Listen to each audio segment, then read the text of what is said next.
Hello everyone, welcome back to my channel. आज है हमारा day 51 of our 90 day challenge for clearing CFA level 3। We were on our reading number 6 trading cost and electronic markets of portfolio construction, जिसमें से हमने half वो पूरा complete कर दिया था। आज हम इस चैप्टर को पूरा फिनिश कर देंगे, ठीक है। और हमने अभी तक इसमें क्या क्या देखा, ट्रेडिंग कॉस्ट कौन कौन सी होती है, इम्प्लिसिट, एक्सप्लिसिट, ठीक है। और ऐसी एक्सप्लिसिट होती है जो हम उसको बाइफोकेट कर सकते हैं अपनी, हम उसको रिसीट मिलती है हमें, अलग अलग उस चीजों में हम डिवाइड कर सकते हैं। और इम्प्लिसिट कॉस्ट क्या होती है, जो हिडन कॉस्ट होती है, जिसको हम अलग अलग या फिर सेपरेट नहीं कर सकते हैं।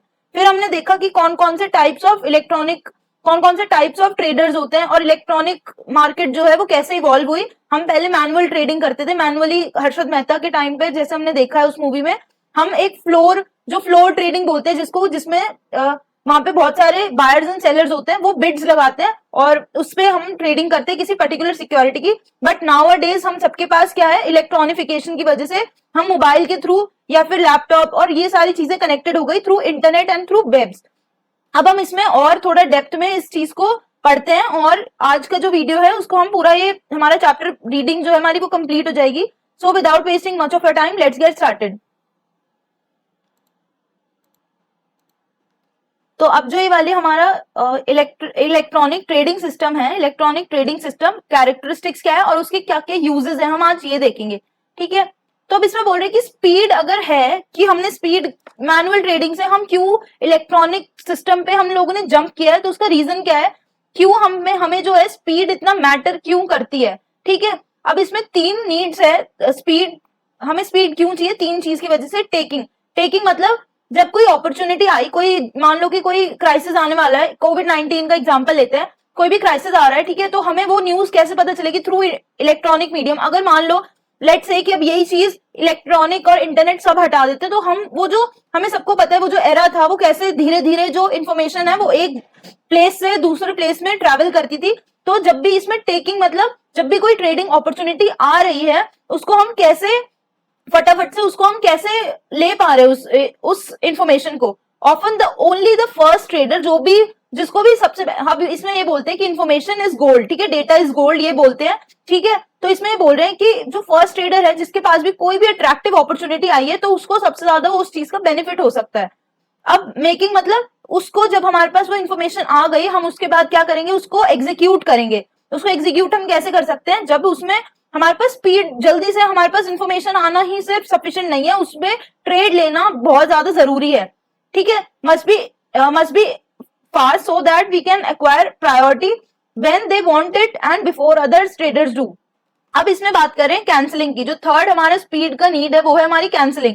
कैंसिलिंग क्यों जरूरी है, मान लो कि कोई ऐसा अपॉर्चुनिटी आई और अब हमें कोई ऐसा मतलब चेंज हो गई वो सर्कमस्टांसेस, अब वो सर्कमस्टांसेस वैसी नहीं रही, तो हमें क्या करना पड़ेगा, क्विकली कैंसिल करने पड़ेंगे उन ऑर्डर्स को जो हमें नहीं चाहते हम वो फिल हुए, ठीक है। और इसमें बोल रहे हैं कि जो हमें क्या होना चाहिए, they must be faster, fast तो होना ही चाहिए। फास्ट एक कैसी कंपैरेटिव टर्म तो नहीं है, हमें दूसरों से फास्टर होना चाहिए, अपने कंपेटिटर से, तभी हम आगे अपनी जो भी बेनिफिट्स है, जो भी प्रॉफिट्स है, वो हम पे ज्यादा आ पाएंगे। Electronic order handling systems used by exchanges also have grown faster. अब हमारी सिर्फ ट्रेडिंग का ही नहीं, जो एक्सचेंजेस हैं उनका भी फास्टर नेटवर्क होना चाहिए, ताकि वो फटाफट से उस चीज को, जो हम डेटा या जो भी हम ट्रेड कर रहे हैं, उसको फटाफट से वो प्रोसेस कर सके। अब लेटेंसी क्या है, लेटेंसी इज इलैप्स टाइम, जो बीच में टाइम है between the occurrence of an event. मान लो कोई इवेंट हुआ है, कोई जैसे मान लो सपोज की जो जैसे अडानी का केस चल रहा है, उसमें कोई उसको जेल लेके चले गए, ठीक है, तो ये अकरेंस ऑफ एन इवेंट है। अब उस इवेंट पे क्या करेंगे, लोग सेल करना चालू करेंगे। तो वो जो इसमें डिफरेंस है ना, कि जैसे हमें न्यूज पता चली और हमने वो एग्जीक्यूट किया अपना ट्रेड, उसमें जो डिफरेंस है उसको हम बोलते हैं लेटेंसी। फास्ट कम्युनिकेशन, अब हम फास्ट कम्युनिकेशन कैसे कर सकते हैं, strategies to minimise their communication time, बीच में जो गैप है ना उसको हम कैसे कैसे कम कर सकते हैं, ये यही बता रहे हैं। First we can do through by हम डिस्टेंस जो है ना, जितना भी हम डिस्टेंस कम्युनिकेशन के बीच में कम करेंगे और मैक्सिमाइज करेंगे लाइन स्पीड्स को, तब हम और ज्यादा फास्ट कम्युनिकेट कर सकते हैं। एग्जाम्पल इसमें ना एक पूरा इलेबोरेट करके बताया कि जैसे फर्स्ट डिस्टेंस क्या होगा, जो इवेंट हुआ वो इवेंट से जो ट्रेडर के पास पहुंचा, फिर ट्रेडर से एक्सचेंज की तरफ गया, ये दो हो गए, ठीक है। सबसे पहले मान लो ए है, ये जस्ट अ सेकंड, कलर ले लेती हूँ कोई अच्छा सा, हाँ ये ए है, ठीक है। अब ए के पास जो था यहाँ पे इंफॉर्मेशन, यहाँ पे ना कोई इवेंट अकर हुआ है, बी इज अ ट्रेडर। अब पहले इंफॉर्मेशन इसके पास जाएगी, उसको वो प्रोसेस करेगा, एनालाइज करेगा, उसके बाद क्या होगा, वो इंफॉर्मेशन जाएगी एक्सचेंज सी के पास, तभी तो वो जाके एग्जीक्यूट होगा। तो दो ये डिस्टेंस हो गए, ठीक है। तो ये जो बीच में ये वाला टाइम प्लस ये वाला टाइम बहुत ज्यादा कम होना चाहिए, ठीक है। मैनी एक्सचेंजेस क्या करते हैं, अलाउ करते हैं। अब इसमें दूसरा तरीका क्या है, तो हम बीच में जो इनकी कम्युनिकेशन है वो उसको मिनिमाइज कर सकते हैं उस डिस्टेंस को। सेकंड हमारा क्या है कि कुछ कुछ एक्सचेंजेस क्या करते हैं, जो जैसे ये ट्रेडर्स है बड़े बड़े, हमें सबको पता है कि मुंबई ना एक फाइनेंशियल हब बोलते हैं मुंबई को, ठीक है। तो उसमें क्या है, बहुत सारे हमारे एनएससी और बीएससी वहीं पे लोकेटेड है। तो उसमें क्या होगा, जो भी इलेक्ट्रॉनिक ट्रेडर्स है उनको, जहां पे भी ये एक्सचेंज का एक रूम होता है ना, जहां पे सुपर कंप्यूटर्स है, तो ट्रेडिंग के लिए क्या करती है, ये एक्सचेंजेस अलाउ कर देती है बहुत बड़े बड़े इंस्टीट्यूशनल इन्वेस्टर्स को कि आप अपना कंप्यूटर यहाँ पर सेटअप कर सकते हो, बट दे हैव टू पे अ रेंट, ठीक है। क्यों, क्योंकि वहां पे एसी भी चल रहा है, सब चीजें, और जो वहां पे कॉस्ट है उस जगह को, उसको क्योंकि वो एक्वायर कर रहे हैं, एक तरह से अपना यूज कर रहे हैं, तो उसका उनको रेंट देना पड़ेगा, तो वो वहां पे अपना कंप्यूटर रख सकते हैं उस रूम में। तो इससे क्या हुआ, वो कंप्यूटर रखने का फायदा क्या है कि वो मिनिमाइज कर रहे हैं उस जो कम्युनिकेशन, जो इनकी डिस्टेंस है उस चीज को। यूज द फास्टेस्ट, थर्ड हमारा क्या है, use the fastest communication technology, जिससे कि हम कलेक्ट कर सके और ट्रांसमिट कर सके इन्फॉर्मेशन को जल्दी। When any distance separates the place where information events occur from the place where they have to act. मतलब इसमें ये बोल रहे हैं, सबसे पहले तो prefer line of sight microwave channels, अब ये थोड़ी टेक्निकल टर्म्स है, टू फाइबर ऑप्टिक और कॉपर चैनल। सबको पता है कि जो कॉपर वायर्स डलते हैं, ठीक है, फाइबर ऑप्टिक्स डलते हैं इंटरनेट के लिए, तो वो बोल रहे हैं इसको अवॉइड कर, इसको हम स्विच कर सकते हैं from fibre optic to line of sight microwave channels, जो एक स्पीड ऑफ लाइट की तरह बहुत ज्यादा तेजी से मूव करती हो। हम फिर और क्या कर सकते हैं, इंश्योर कर सकते हैं कि कम्युनिकेशन जो है बहुत ही कम फ्यू इलेक्ट्रॉनिक राउटर्स के थ्रू जाए और स्विचेस के थ्रू, ताकि वो टाइम कंज्यूम कम करे। फिर इसमें फोर्थ क्या है कि हम सब्सक्राइब कर सके हाई स्पीड डेटा फीड्स को, कि हमारे पास जल्दी से वो न्यूज आ सके, ठीक है, from exchanges and other data vendors. अब चलो इसमें इंफॉर्मेशन आ गई। अब फास्ट कंप्यूटेशन मतलब एनालिसिस करना भी बहुत ज्यादा फास्ट जरूरी है, ठीक है, क्योंकि इसमें डिसीजन फास्ट लेंगे हम अदर देन कॉम्पिटिटर्स। जब हम कॉम्पिटिटर से तेज उसको एनालाइज कर पाएंगे, तभी तो हम प्रॉफिटेबल हो पाएंगे। कैसे वो कर पाते हैं उस चीज को, फर्स्ट तो मोस्ट इंपॉर्टेंट, दे यूज फास्टर कंप्यूटर, ठीक है। ये क्या करेंगे, ओवरलॉक करते हैं प्रोसेसर्स को, और लिक्विड कूलिंग सिस्टम्स, उसमें ये सारी चीजें टेक्निकल है कि वो क्या क्या करते हैं, इसमें कूलिंग सिस्टम लगाते हैं, फास्ट मेमोरी रखते हैं, और स्पेशलाइज्ड प्रोसेसर्स यूज करते हैं। अब वो gallium arsenide rather than silicon चीजें यूज करते हैं। सेकंड है कि they run very efficient software. Third is your they optimise their computer code for speed, ठीक है, रेपिडेटली जो भी यूज कर रहे हैं वो असेंबलर लैंग्वेज को, उसको वो हैंडी रख रहे हैं। फोर्थ है कि वो इलेक्ट्रॉनिक ट्रेडिंग प्रॉब्लम्स को जो चेंज होती रहती है फ्रीक्वेंटली, उसमें क्या कर रहे हैं, वो स्पीड ऑफ कोडिंग इंपॉर्टेंट हो जाती है rather than speed of execution से। तो इसमें ये बोल रहे हैं कि सी प्लस प्लस यूज करते हैं rather than C plus plus, sorry they use Python rather than C plus plus, ठीक है, ये सब कोडिंग लैंग्वेज है। और फिफ्थ ये क्या करते हैं, कंटिजेंसी टेबल्स बना देते हैं। ऐसे कंटिजेंसी टेबल्स मतलब एक प्रोग्राम बना देते हैं कंप्यूटर में ही, कि अगर ये इवेंट हुआ तो हम ये करेंगे, ये इवेंट हुआ तो हम ये करेंगे, मतलब प्री एज्यूम करते हुए सिनेरियोज बना के ये बनाते हैं कि ये करना है या ये करना है, ठीक है। तो कंटिजेंसी टेबल्स जो होती है वो अप टू डेट होती है, ठीक है, ताकि वो फटाफट से जो भी मोस्ट लाइकली इवेंट्स है उस पर वो एक्शन ले सके कंप्यूटर। अब ये बोल रहे हैं कि एडवांस ऑर्डर टेक्टिक्स और एल्गोरिदम्स क्या होती है, ठीक है। तो इसमें बोल रहे हैं एडवांस ऑर्डर टाइप्स क्या होते हैं, लिमिट ऑर्डर्स जो होते हैं, advance orders generally are limit orders होते हैं, ठीक है। लिमिट ऑर्डर्स क्या होते हैं कि मैं इसमें बोल रही हूँ कि हाँ चलो मेरे को 90 पे प्राइस बाय करना है और इतना लॉट बाय करना है, और बट मार्केट उसमें नहीं चल रही, वो ना ऊपर चल रही है नीचे चल रही है, कुछ भी हो सकता है। तो मैंने ये लिमिट ऑर्डर डाल दिया, तो अब मैं बोल रही हूँ कि मेरे को यही इसी प्राइस पे मेरे को ये क्वांटिटी चाहिए, मार्केट प्राइस पे नहीं, जो मैं प्राइस डिसाइड करी उस पे मेरे को चाहिए। तो उसको क्या बोलते हैं, लिमिट ऑर्डर्स बोलते हैं, with limit prices that change as market conditions changes. Traders sometimes call peg limit orders floating limit orders. Trading tactics क्या होती है, trading tactics is a plan for executing a simple function that generally involves the submission of multiple orders. Trading tactics क्या होती है, हमें अब multiple orders डाल रहे हैं, तो उसका हम कैसे उसको एक सिंपल जो हमारा एग्जीक्यूशन का प्रोसेस है उसको हम कैसे उसको मल्टीपल ऑर्डर्स को हम डाल सकते हैं, एग्जीक्यूट कर सकते हैं। इसका एग्जांपल एक दे रखा है कि हम कर सकते हैं, is an trading tactic is an instruction to sweep through every market at a given price to find any hidden trading opportunity. अब सबको पता है हिडन ऑर्डर्स डलते हैं, ठीक है, हिडन ऑर्डर्स होते हैं बल्क ऑर्डर्स जो लार्ज इंस्टीट्यूशनल इन्वेस्टर्स डालते हैं। अब जो एक एग्जांपल है वो हम ऐसे कर सकते हैं ट्रेडिंग टेक्टिक में कि हर एक में ना जा जाके हम क्या करेंगे, इमीडिएट और कैंसल ऑर्डर डालेंगे, ठीक है, हर एक उस पे हमें जहां पे लग रहा है कि इस प्राइस पे ना एक बल्क डील होगी, तो हम जितने भी वेन्यूज होंगे, जितने भी ब्रोकर्स या जितने भी एक्सचेंजेस होंगे उनपे हम ये वाले करके डाल देंगे आईओसी ऑर्डर्स। अगर वो ऑर्डर एग्जीक्यूट हो जाता है इसका मतलब कि वहां पे हिडन ऑर्डर्स है, बट अगर वो एग्जीक्यूट नहीं हुआ तो इसका मतलब वो कैंसिल हो जाएगा। बट ठीक है, अगर जैसे हमें पता चल गया कि वहां पर एक हिडन ऑर्डर है तो वो क्या करेगा, the order will execute up to the minimum of the sizes of the 2 orders. Minimum 2 orders ले सकता है, नहीं होगा तो वो कैंसिल हो जाएगा immediately. If the order has any remaining Anfield size तो क्या होगा, वो सर्च करेगा लिक्विडिटी एट अनदर एक्सचेंज। ये हो सकता है कि हम क्या करें, एक तो आईओएस ऑर्डर्स डाल दें और वो हिडन ऑर्डर्स को देख लेगा। सेकंड, इसका एक एग्जांपल है कि by placing a limit order at some price with the hope that it will fill at that price, ठीक है। If the order does not fill after some period, जो वो होगा वो कैंसिल हो जाएगा ऑर्डर और रीसबमिट होगा with an improved price. The process is repeated until the order fills. Algorithm क्या होते हैं, एल्गोज, एल्गोज बोलते हैं इसको, एल्गो ट्रेडिंग बोलते हैं, ठीक है। एल्गोज क्या होती है, जिसमें प्रोग्राम कर देते हैं हम स्ट्रेटेजीज कि ये अगर सिनेरियो होता है या इस प्राइस पे जब भी कुछ ऐसा ऐसा होता है, मतलब मान लो कि ऐसे ये मार्केट चल रही है और हम ना ऐसे एज्यूम या फिर एक्सपेक्ट कर रहे हैं कि मार्केट ना इधर तक एक पुल बैक लेगी, तो ये इस पुल बैक को हमें क्वांटिटी ऐड करनी है। ये एक हमारा ये हमारा एक प्लान है, ठीक है, ट्रेडिंग प्लान है। तो अब इसको क्या करेंगे हम, algos, basically algos are robots, ठीक है, एआई टाइप में समझो इसको, तो वो होते हैं। तो इसमें क्या है, मैं उसको पहले ही प्रोग्राम ऐसे कर दूंगी कि हाँ चलो जैसे इस प्राइस पे ऐसे ऐसे सिचुएशंस बनती है तो वो फटाफट से उसको एग्जीक्यूट कर दे, जो भी मेरे दिमाग में चल रहा है मैं वो उसको प्रोग्राम कर दूंगी और वो अपने आप, मेरी कोई जरूरत नहीं होगी, वो अपने आप एग्जीक्यूट कर देगा। तो ये क्या करता है, मैं यूज कॉम्बिनेशन और sequence of simple orders, advance orders और multiple orders to achieve their objectives. Execution rate will vary because volumes will differ from the expectations, ठीक है। Use floating limit orders with the hope of obtaining cheap executions. If they fail to fill after some period, ठीक है, they may switch to more aggressively priced orders. अगर वो नहीं हो रहा है, जिस प्राइस पे हम मांग रहे हैं उस प्राइस पे नहीं मिल रहा है, तो हम क्या करेंगे, थोड़ा और मतलब अपना थोड़ा प्राइस बढ़ा देंगे कि चलो इस पे मिल जाए। डेवलपिंग गुड एल्गोरिथम्स, तो हमें बहुत एक्सटेंसिव रिसर्च करनी पड़ती है जिसके लिए, और यूज करना पड़ता है बहुत अच्छे खासे बेस्ट रिसर्च और implemented on the fastest and most capable electronic systems.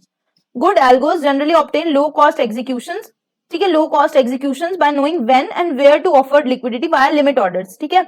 उसके बाद when to use market orders and how to most effectively keep the market from being aware of their efforts.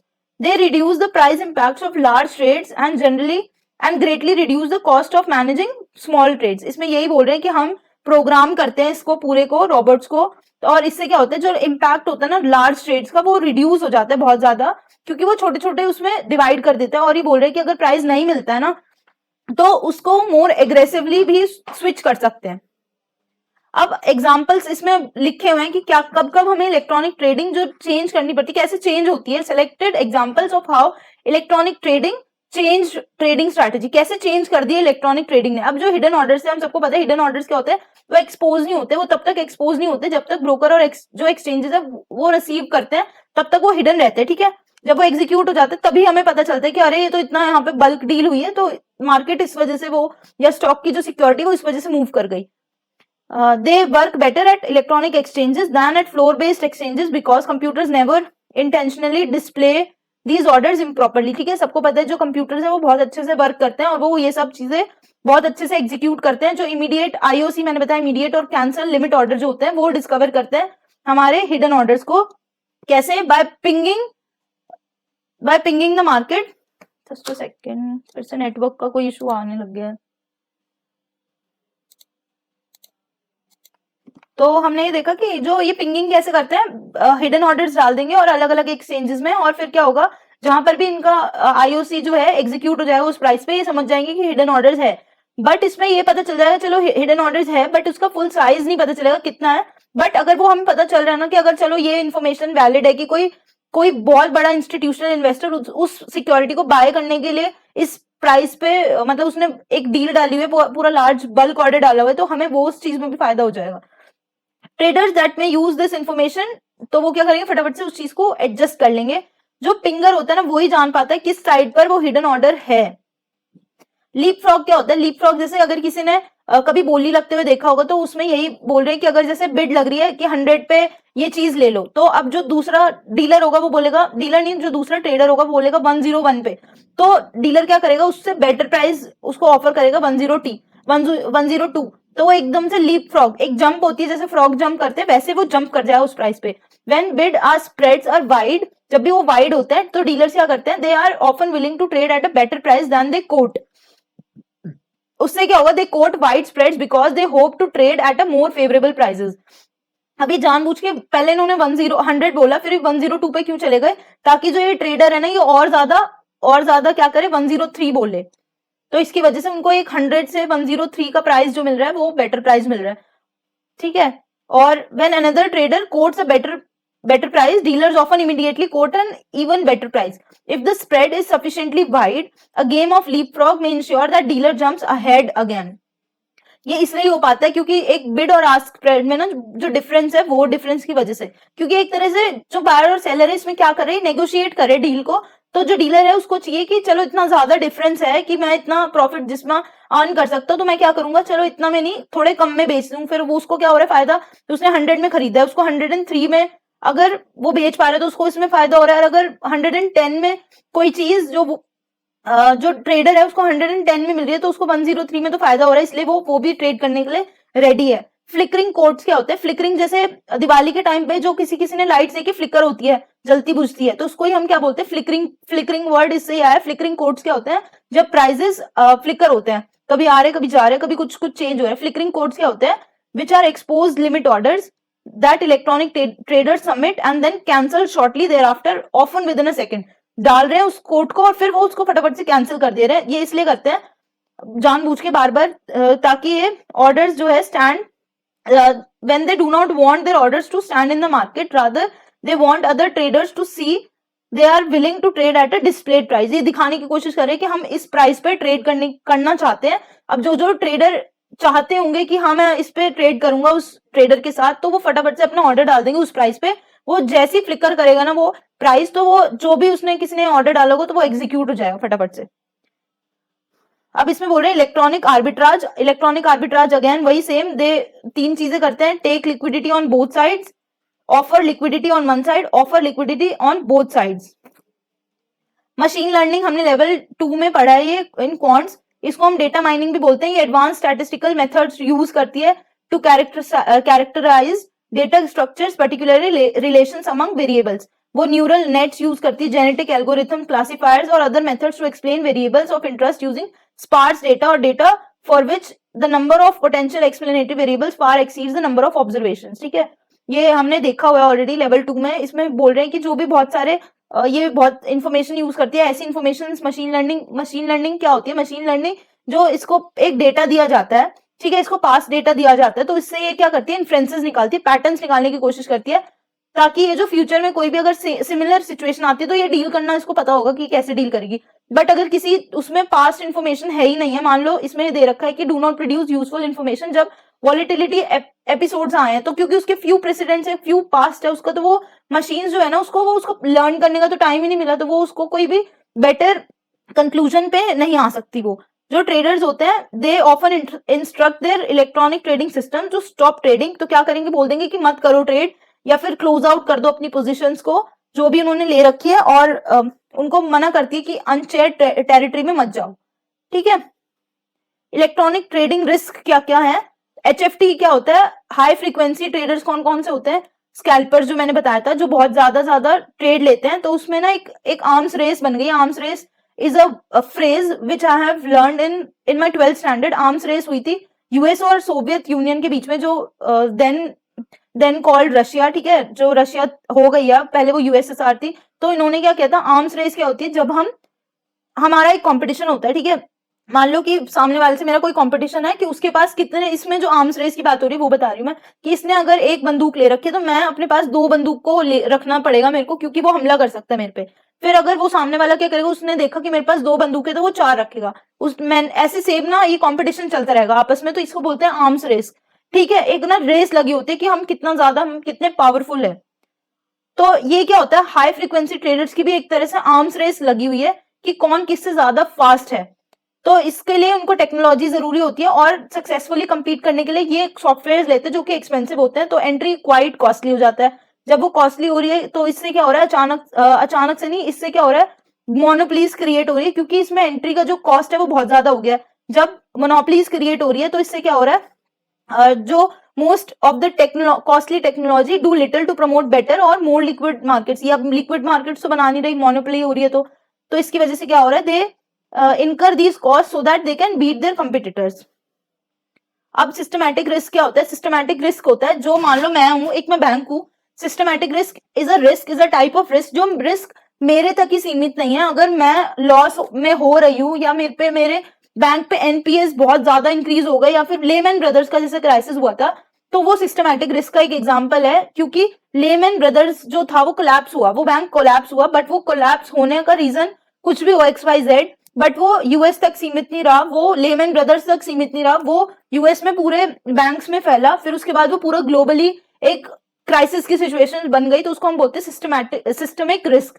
अब सिस्टमिक रिस्क जो होते हैं वो कैसे कैसे अराइज हो सकते हैं।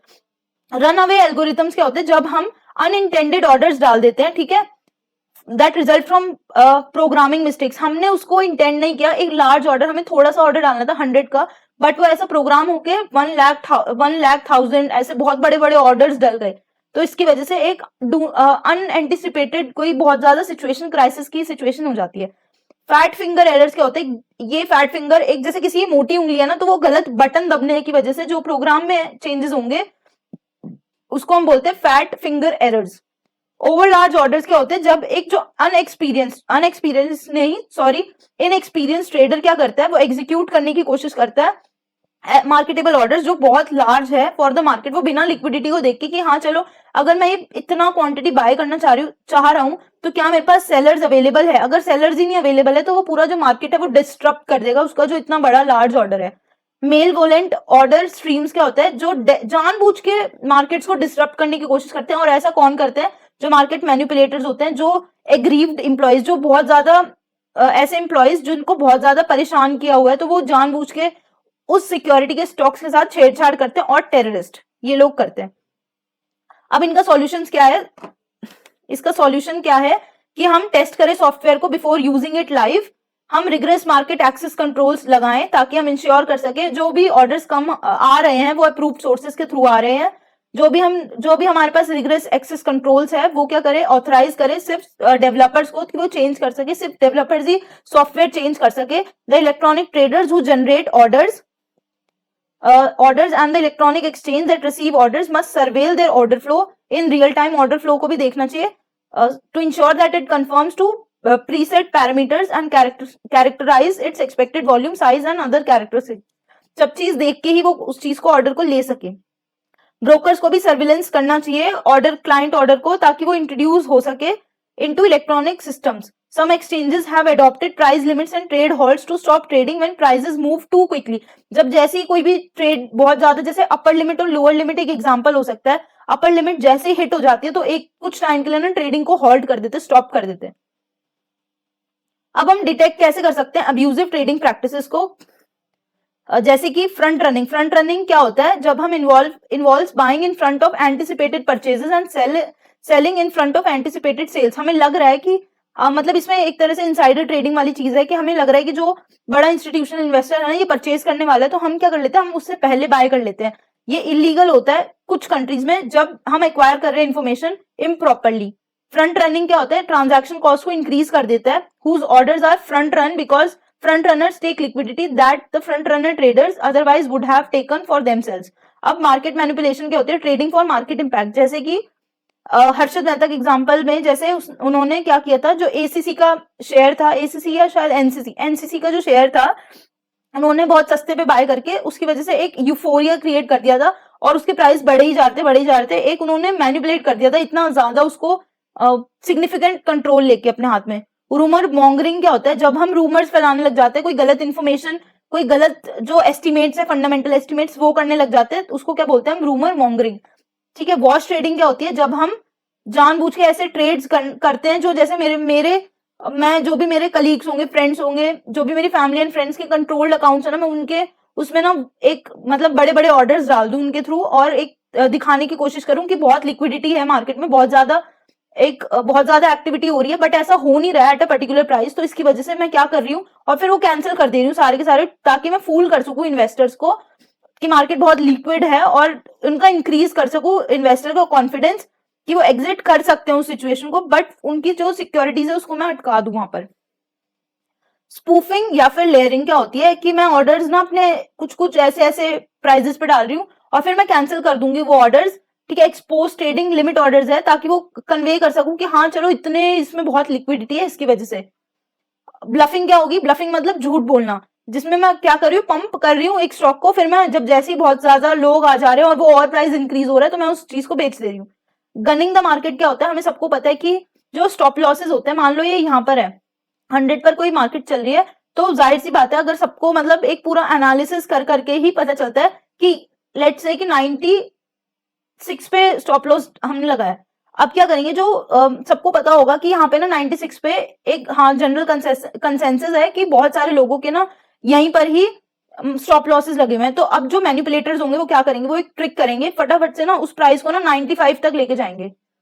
ठीक है, ताकि सबके क्या होए, जो स्टॉप लॉस ऑर्डर है वो हिट हो जाए, बाय में क्रिएट हो जाएगा वो 95 पे, ताकि उनको 95 पे एक अच्छा खासा प्राइस मिल जाए, और वो फटाफट से फिर वो मार्केट ऊपर चल जाएगी, क्योंकि यहाँ पे इतने सारे बायर्स बाय ऑर्डर डलेंगे ना। ठीक है, यहाँ पे अगर उन्होंने सेल कर रखे तो जो स्टॉप लॉस का ऑर्डर होगा वो ऑपोजिट होगा, बाहर निकलने के लिए बाय ऑर्डर्स होंगे, तो वो बाय की वजह से ऊपर चल जाएगी मार्केट। स्क्वीजिंग एंड कॉर्नरिंग क्या होता है, वो ऑब्टेन करती है resources to settle trading contracts. ये ऐसी जैसी कोई चीजें जैसे नोट्स होते हैं ना कि इसमें एक बहुत ही फनी सा एग्जांपल दे रही हूँ मैं, इसमें जैसे एग्जाम हो रहा है, एक मेरे पास नोट्स है, ठीक है, और मैं क्या कर रही हूँ एग्जाम के वक्त ना मैं बता रही हूँ कि इसमें से ना क्वेश्चन आएंगे सारे लोगों को, और मैं उसका ना हाई चार्ज कर रही हूँ उस रिसोर्स का, कि मान लो अगर वो मेरे को 100 में मिली है, मैं तो उसको 10,000 में उसको बेच रही हूँ। ठीक है, और लोग ले रहे हैं, और फिर उसको क्या कर ले रही हूँ, जैसे मेरे को लग रहा है कि ना लिक्विडिटी बहुत बहुत ज्यादा लोग उसको ना डिमांड कर रहे हैं, तो मैं उसको फटाफट से वो चीज ही रिसोर्स ही खींच ले रही हूँ। एक तो मैं ज्यादा हाई प्राइस पे उसको बेच रही हूँ, वो मेरा प्रॉफिट हो जाएगा, और अनएक्सपेक्टेडली जब मेरा मन आएगा मैं उसको विड्रॉ कर लूंगी। ठीक है, एक डोमिनेंस बनाने के लिए। ठीक है, तो उससे क्या होगा, ट्रेडर्स क्या हो जाएगा, जिन्होंने भी एंटर किया होगा उसके थ्रू वो डिफॉल्ट कर जाएंगे उस कॉन्ट्रैक्ट को। मान लो कि कोई रिसोर्स दिया, मैंने प्रोवाइड किया, उन्होंने वो चीज पढ़ी, फिर वो एंटर कर गए, बट अब उनके पास कोई बेसिस नहीं है उधर से बाहर निकलने का, क्योंकि मैंने वो रिसोर्स ही खींच लिया उनसे। The manipulator profits by providing resources at high prices और by closing contracts at exceptionally high prices. Profit होती है जब वो रेज कर देती है जो रेट्स है the charge to lend their securities.